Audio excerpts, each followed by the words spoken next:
मैं आप सबका इस बात के लिए धन्यवाद देता हूं। मैं अपने आप को सौभाग्यशाली मानता हूं। मैं चूरू जिले के एक छोटे से किसान के घर में पैदा हुआ और जिस दिन जयपुर शहर में कदम रखा, महाराजा कॉलेज में जब एडमिशन लिया, उस पोर्च पर अखिल भारतीय विद्यार्थी परिषद के सदस्य के नाते अपना जीवन शुरू किया। वो दौर था विपक्ष की राजनीति का, वो दौर था श्री राम जन्मभूमि के आंदोलन का, वो दौर था कश्मीर के आंदोलन का, वो दौर था बोफोर्स के आंदोलन का। अखिल भारतीय विद्यार्थी परिषद मेरी पहली पाठशाला बनी, जिसने मुझे संस्कार दिए, प्रेरणा दी। माता पिता के बाद मेरी दूसरी पाठशाला थी, जिन्होंने मुझे सतीश पूनिया के रूप में खड़ा किया। मुझे सौभाग्य मिला भारतीय जनता युवा मोर्चा के रूप में काम करने का। महामंत्री और अध्यक्ष के नाते दोनों बार की कार सेवा और कश्मीर के आंदोलन में सेंट्रल जेल तक का सफर मैंने तय किया। बोफोर्स के भ्रष्टाचार के उस आंदोलन की पुलिस की लाठियां आज भी दर्द करती हैं। लेकिन मित्रों, कार्यकर्ता साथियों, मैं भारतीय जनता पार्टी के केंद्रीय नेतृत्व का, आदरणीय प्रधानमंत्री जी का, आदरणीय राष्ट्रीय अध्यक्ष जी का, आदरणीय अमित शाह जी का मैं आभार व्यक्त करता हूं कि मेरे जैसे एक सामान्य कार्यकर्ता को, एक किसान परिवार में जन्मे एक कार्यकर्ता को उन्होंने मुझे इस मुकाम तक पहुंचाया। मैं इन पिछले 3.25 वर्षों में जिस तरीके से आप सब लोगों ने मुझे आशीर्वाद दिया, मेरा मन करता है कि मैं कार्यकर्ता रूपी भगवान को मैं नमन करूं, प्रणाम करूं, अभिनंदन करूं। और इसलिए मैं आप सबका आत्मिक अभिनंदन करता हूं कि आप सब लोगों ने यदि हौसला नहीं दिया होता तो मैं जब अध्यक्ष बना था, मित्रों, कई बार संयोग होते हैं। सीपी जोशी जी चैत्र नवरात्रा में अध्यक्ष बने हैं और मैं श्राद्ध पक्ष में बना था।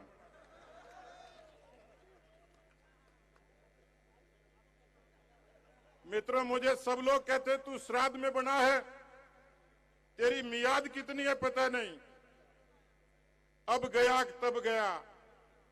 लेकिन मुझे किसी ज्ञानी ने कहा कि तुझे पितरों का आशीर्वाद है, और उन पितरों के आशीर्वाद ने इतनी ताकत दी कि 2-2 बार कोरोना से लड़ाई हुई, जिंदगी और मौत की जंग लड़ी, लेकिन मेदांता हॉस्पिटल से आपकी दुआओं से जीतकर वापस मैदान में आया। मित्रों, कोरोना के उस कालखंड को कौन भूल सकता है। राष्ट्रीय अध्यक्ष जी ने, माननीय प्रधानमंत्री जी ने कहा कि सेवा ही संगठन के संकल्प को आगे बढ़ाइए। एक बड़ी चुनौती थी, लेकिन आपका ये कार्यकर्ता उस चुनौती को स्वीकार करके राजस्थान के 2 करोड़ लोगों तक भोजन, राशन और इलाज की सुविधा हम लोग करवा पाए। और इसी सेवा ही संगठन के पराक्रम से हम लोगों ने राजस्थान में कोरोना का हराया। संयुक्त राष्ट्र संघ की रिपोर्ट कहती है कि राजस्थान में भारतीय जनता पार्टी ऐसा संगठन था जिसने सरकार से भी आगे बढ़ के और कोरोना को हराकर राजस्थान की जनता को सहूलियत दी। मुझे अफसोस भी है कि जब दूसरी वेव आई थी, हमारे 685 कार्यकर्ता शहीद हो गए कोरोना में सेवा करते वक्त। मध्यम वर्ग के परिवारों के वो लोग।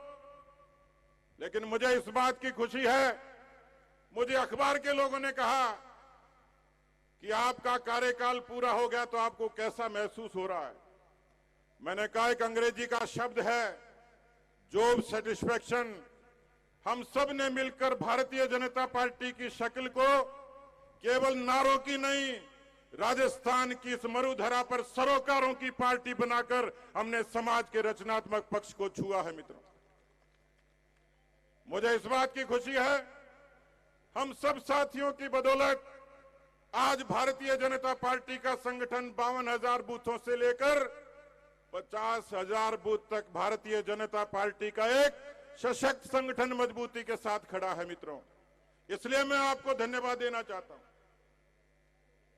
मित्रों, इस राजस्थान की धरती पर इस कांग्रेस पार्टी ने जिस तरीके से कर्जा माफी का ढोंग रचा, बेरोजगारों के साथ वादा खिलाफी की, कानून व्यवस्था को ध्वस्त किया और भ्रष्टाचार की गंगा बहाई, ये पहली सरकार थी जिसमें 9 लाख मुकदमे दर्ज हुए, 17 बलात्कार रोज हुए, 7 हत्याएं रोज हुई। इस राजस्थान की धरती पर उन किसानों से जो वादा खिलाफी की, राजस्थान का 60 लाख किसान 1,20,000 करोड़ के कर्जे की माफी की आस में था। 200 से ज्यादा किसानों की आत्महत्याएं हुई, 18,000 किसानों की जमीन नीलाम हो गई मित्रों। 28% बेरोजगारी राजस्थान की धरती पर, और राजस्थान के 10,000 नौजवानों ने आत्महत्या कर ली बेरोजगारी और दूसरे कारणों से। मित्रों, क्या ऐसी सरकार को आप बदलना नहीं चाहोगे? क्या ऐसी सरकार को बर्खास्त नहीं करोगे? जनता की अदालत में बर्खास्त करने का यही समय है, सही समय है मित्रों। और इसलिए जो तीसरा पक्ष था, हम 3 पक्षों पर काम करते हैं। हम संगठन की रचना के हिसाब से आगे बढ़ते हैं, हम रचनात्मक काम को अपना हिस्सा बनाकर आगे बढ़ते हैं, और जब जरूरत पड़ती है तो हम आंदोलन को अपना धार बनाकर, अपना ढाल बनाकर, अपना हथियार बनाकर जनता के हितों के लिए लड़ते हैं। इन तीनों ही आयामों पर, पेपर लीक से लेकर बेरोजगारी तक, कानून व्यवस्था से लेकर भ्रष्टाचार तक, भारतीय जनता पार्टी का एक एक कार्यकर्ता योद्धा बनकर इस सरकार से लड़ा। और इसलिए कार्यकर्ता साथियों, ये 3 चुनौतियां थी। हमने संगठन को दुरुस्त किया, हमने सेवा का पराक्रम किया, हमने धरती पर आंदोलन के जरिए राजस्थान की जनता के बीच में अलख जगाने का काम किया। इसलिए मित्रों, यही कारण है कि जन आक्रोश अभियान ने, मुझे खुशी हुई कि हमारे जैसलमेर के जिलाध्यक्ष ने कहा कि हम 206 गांव में गए। आप कल्पना कर सकते हो, जैसलमेर जैसे सीमावर्ती क्षेत्र में जन आक्रोश यात्राओं ने ढाणी ढाणी अलख जगाने का काम किया। हम 2 करोड़ लोगों तक गए, 64,000 सभाएं हुई, 5 लाख कार्यकर्ता जुटे, और इन सभाओं ने राजस्थान में कांग्रेस पार्टी की ताबूत में आखिरी कील ठोकने का काम किया मित्रों। और इसलिए मैं कह सकता हूं, राजस्थान में राज बदलता है जनधारणा से, परसेप्शन से। राजस्थान में राज बदलता है एंटी इनकम्बेंसी से। राजस्थान में राज बदलेगा मोदी जी के नाम और काम से। राजस्थान में कांग्रेस के अंतिम कील ठुकने का काम करेगी जन आक्रोश यात्रा।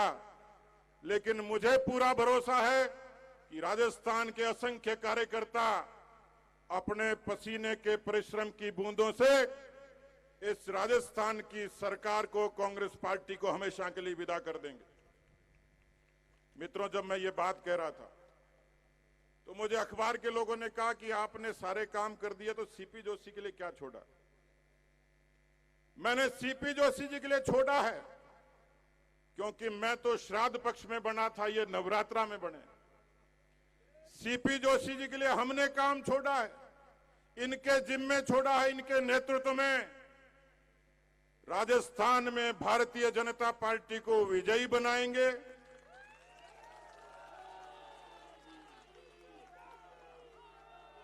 राजस्थान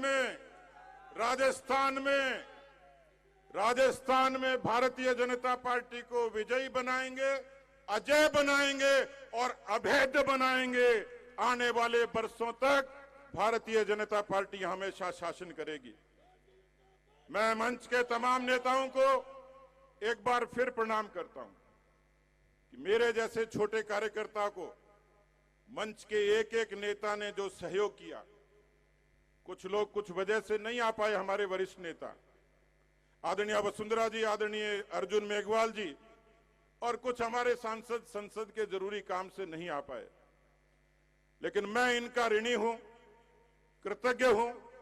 एक किसान पुत्र इनके चरणों में प्रणाम करता, नमन करता है बारंबार कि मुझे जो सहयोग किया 3.25 वर्षों में मित्रों मुश्किल होता, क्योंकि परिस्थितियां प्रतिकूल थी, परिस्थितियां बिल्कुल अनुकूल नहीं थी। मैं लड़ पाया, और मैं संगठन का ये काम कर पाया तो मैं तो किंचित गिलहरी की तरह एक अंश था। लेकिन मित्रों, इन सब लोगों के आशीर्वाद के बिना यह संभव नहीं था। लेकिन मैं इनसे पहले आपके चरण पूजता हूं कि यदि कार्यकर्ता एक नेता को, अपने एक वरिष्ठ कार्यकर्ता को, मुख्य कार्यकर्ता को यदि सम्मान और स्वाभिमान नहीं देता तो शायद यह संभव नहीं था। और इसलिए मैं बार बार मैं तो आपको मोदी जी की स्टाइल में नमन करने की इच्छा है मेरी।